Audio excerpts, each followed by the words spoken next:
சவுந்தரராஜன் பேரெல்லாம் நல்லா தான் இருக்கு. இவங்க இங்க பண்ணி பொண்ணுன்னு சொன்னீங்கன்னா அவங்க எங்க போய் பண்றாங்க? எப்படி லிங்க் இருக்கும்ல? பாருங்க, ஏதாவது ஒத்துக்கிட்டீங்க அதெல்லாம் செய்ய மாட்டேன்னா புரியுதா? இவங்களாம் எங்க அனுப்புறீங்க? என்ன சுத்தி கேட்பீங்க?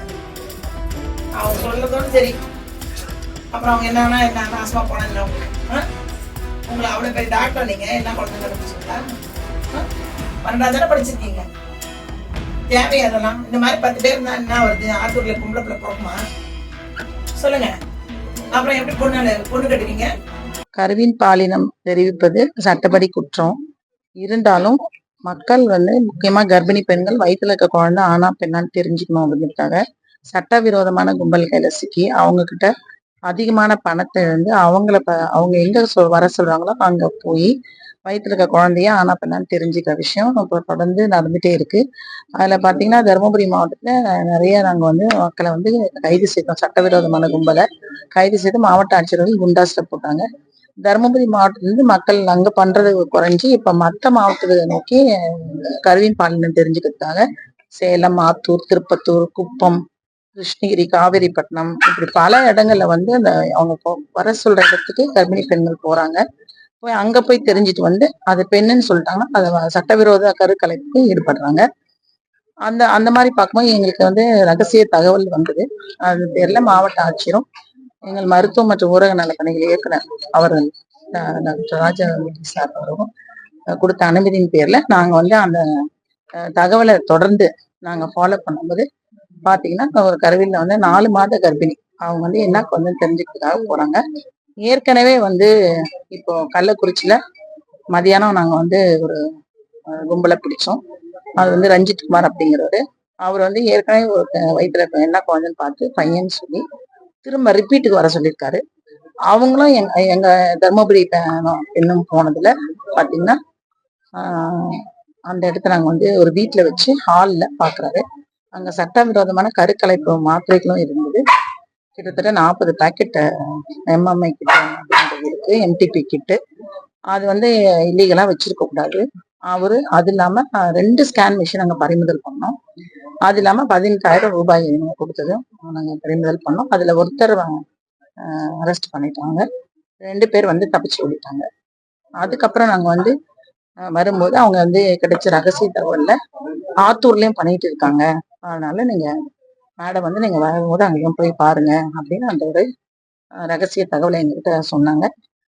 அதை தொடர்ந்து அவங்கள பின்பற்றும் போது பாத்தீங்கன்னா ஆத்தூர் பஸ் ஸ்டாண்ட்ல இருந்து பேருந்து நிறுத்தி இந்த பேக்ல இருக்க இந்த ஒரு சந்தில கூட்டிட்டு அவர் ஒரு கட்டப்பையில ஒரு ஸ்கேன் மிஷின் எடுத்து இந்த கர்ப்பிணி பெண்ணை கூட்டிட்டு இந்த தரையில இந்த பெட்ல படுக்க வச்சு ஸ்கேன் பாக்குறாரு. 12,000 வாங்கினாரு. அவரை கூட்டிட்டு விடுறதுக்கு ஒரு புரோக்கர் இருக்காங்க.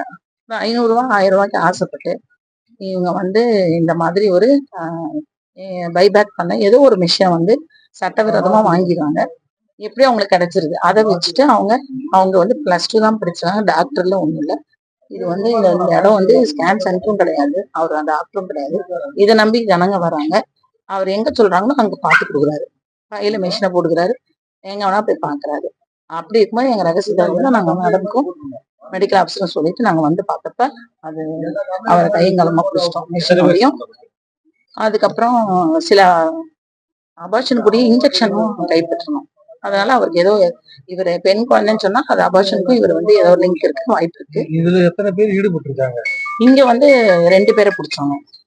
சவுந்தரராஜன்றவரையும் வெங்கடேசன் வெங்கட்ராமன் சொல்றாரு, அவரையும் பிடிச்சோம்.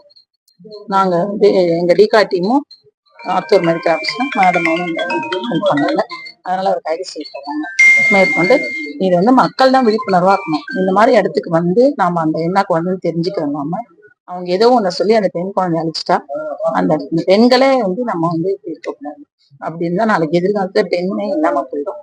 அதை தெரிஞ்சு முக்கியமா கர்ப்பிணி பெண்கள் வரவும் இந்த மாதிரி விஷயத்துக்கு ஈடுபடவே கூடாது. இப்ப வந்தப்போ அவங்க நோயாளிகள் தப்பிச்சு ஓடிட்டாங்க. இந்த கர்ப்பிணி பெண்கள்லாம் பெரம்பலூர்லயும் நம்ம கள்ளக்குறிச்சியும் சரி எங்கேயும் சரி அவங்க ஓடிட்டாங்க. ஆனா அடுத்த தடவை கண்டிப்பா அந்த கர்ப்பிணி பெண்களை தான் நாங்க படம் எடுத்து போட போறோம். இவங்கதான் வயிற்றுல என்ன கொஞ்சம் தெரிஞ்சு பண்ணவங்க. சட்டவிரோதமான செயலை செய்யறதும் தப்பு, அதுக்கு போறதும் தப்பு. அதனால தயவு செய்து பொதுமக்களுக்கு அதை மட்டும் நாங்க தெரிவிச்சோம். பெண்கள் வராம இருந்தா அவங்களுக்கு வேலை இல்லை. அதனால அவங்களுக்கு வேலை கொடுக்காதீங்க. இந்த சட்டவிரோத செயலுக்கு பப்ளிக் உடன்படாதீங்க. எந்த குழந்தையா இருந்தாலும் 2 குழந்தை போதும். அது பெண்ணா இருந்தாலும் ரொம்ப நல்லதுதான். இப்ப இருக்க நிலைமையில இந்த காலகட்டத்துல பெண்கள் தான் அதிகம் கண்கள் சொல்றோம் உதட்டளவுல. ஆனா அதை நம்ம செயல்படுத்துறது இல்ல. அதனால தயவு செய்து அதான் பொதுமக்கள் மாறினா எங்களுக்கு வேலை இருக்காது. நாடும் சுபிட்சமா இருக்கும். ஆணும் பெண்ணும் ஈக்குவலா இருப்பாங்க.